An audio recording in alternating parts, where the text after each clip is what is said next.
પ્રાકૃતિક ખેતી કરવાથી શું ફાયદો થાય, કેવી રીતે ફાયદો થાય, એના સમજણ મેળવી અને જો આગળ વધીશું. આપણે બધાએ અત્યારે જોયું છે કે કેટલા વર્ષે એટેક આવી જવો, ડાયાબિટીસ, બ્લડ પ્રેશર, કેન્સર, કેટલી નાની ઉંમરે બધાને રોગો આવ્યા છે. આ બધામાંથી બહાર નીકળવા માટેનું આયોજન છે.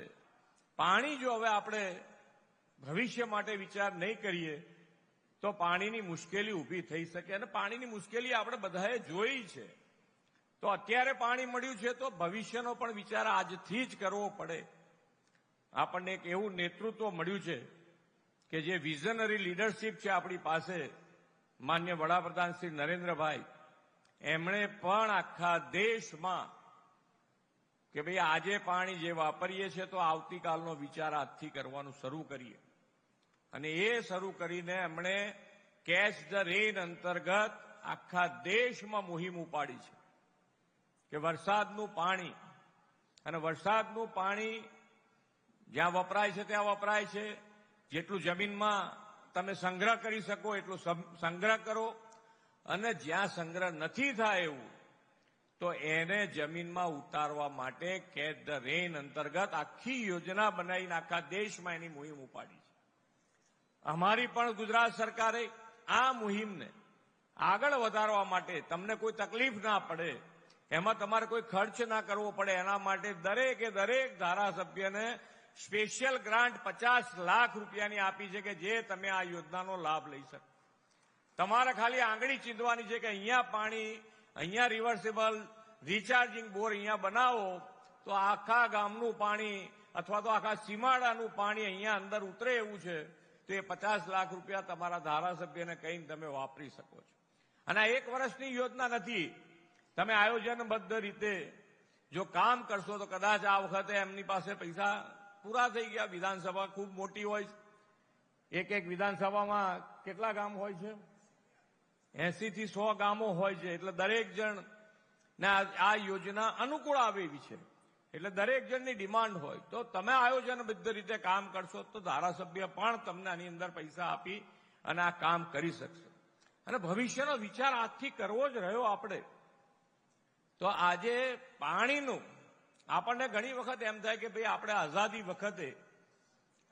વખતે આઝાદી મેળવવામાં તો આપણને ક્યાંય લાભ નથી મળ્યો.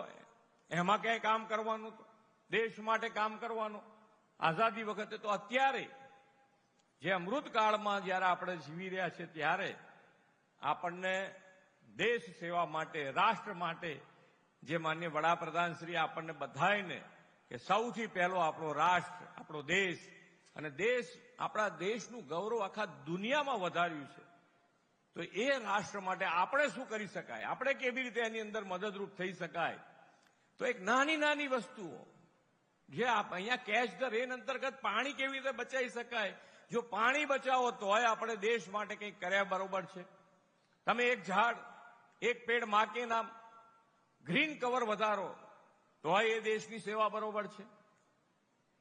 ઇલેક્ટ્રિસિટી ગ્રીન ગ્રોથ તરફ આગળ વધી રહ્યા છે ત્યારે ઇલેક્ટ્રિસિટી બચાવો તો એ પણ દેશ સેવા છે.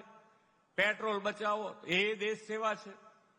એવી જ રીતે એક મોટી મુહિમ જે ઉપાડી છે એ પ્રાકૃતિક ખેતી, ગાય આધારિત ખેતી. આપણું ને આપણા જમીનનું બેયનું સ્વાસ્થ્ય જે રીતે બગડી રહ્યું છે એમાંથી પણ બહાર આવવા માટે આજથી જ માન્ય વડાપ્રધાનશ્રીએ દેશભરમાં આ પ્રાકૃતિક ખેતી, ગાય આધારિત ખેતી તરફ આપણે મુહિમ ચલાવીને આગળ વધી રહ્યા છે. આપણા ગુજરાતમાં તો માન્ય રાજ્યપાલ મહોદય આની પાછળ એકદમ વ્યવસ્થિત રીતે, આયોજનબદ્ધ રીતે આની મેં આગળ વધી રહ્યા છે. ખૂબ સારી સમજણ સાથે ખેડૂતોને ગામે ગામ જઈને સમજણ આપી અને આની અંદર આગળ વધી રહ્યા છે. આની અંદર જેટલું આપણે અત્યારથી, જેટલું આજે નહીં તો આવતીકાલે આપણે આ ગાય આધારિત પ્રાકૃતિક ખેતી તરફ આગળ વધવાનું જ છે. તો આવતીકાલે શું કામ, આજે કેમ નહીં? તમારે જે પ્રશ્નો તમારા મગજમાં આવતા હોય એ પ્રશ્નો લખવા જોઈએ. તમને જે મુશ્કેલી પડતી હોય એ લખવી જોઈએ.